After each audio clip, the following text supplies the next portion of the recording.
गोड़ लगतनी। समाचार बटुए दिनारा प्रखंड से पंचायती चुनावी खबर हटुए। खबर बटुए हरिवंशपुर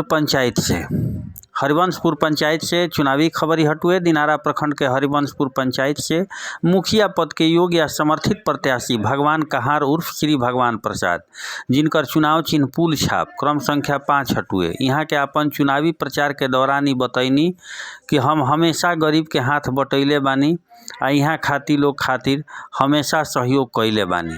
ऐसे ही चुनाव गरीब के चुनाव ह। हम गरीब, बेरोजगार आ असहाय लोग खातिर स्तंभ बन के चुनाव में जीत के बाद काम करब।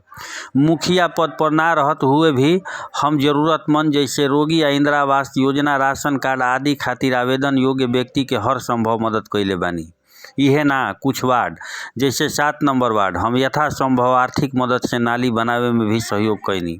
कोरोना काल में भलुनी धाम मंदिर के पास व्यक्ति के रहे खाए के भरसक हम इंतजाम कैनी। यही जना रात होखे चाहे दिन, आपात स्थिति में हम हर व्यक्ति खातिर हमेशा तत्पर रहनी। आगे यहाँ के बतैनी कि हमार हाथ हरदम मदद और सहयोग खातिर उठल बा, ई रुके वाला नइखे।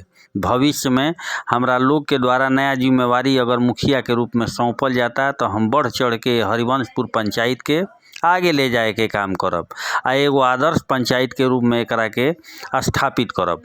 बता दी कि यहाँ के अपना सहयोग से वार्ड नंबर 7 में नाली के निर्माण कैले बानी, जेकर चर्चा चारों ओर हो रहल बटुए। यहाँ के लोग से अपील कैले बानी कि पुल छाप पे बटन दबा के भारी मत से यह पंचायत के जनता यहाँ के विजयी बनाओ।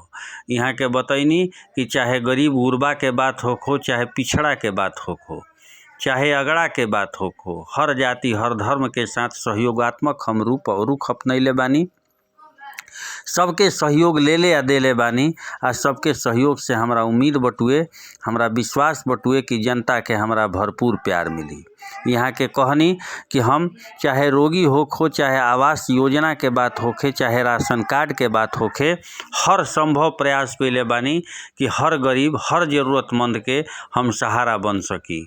यही खातिर हम लगातार प्रयास कैनी।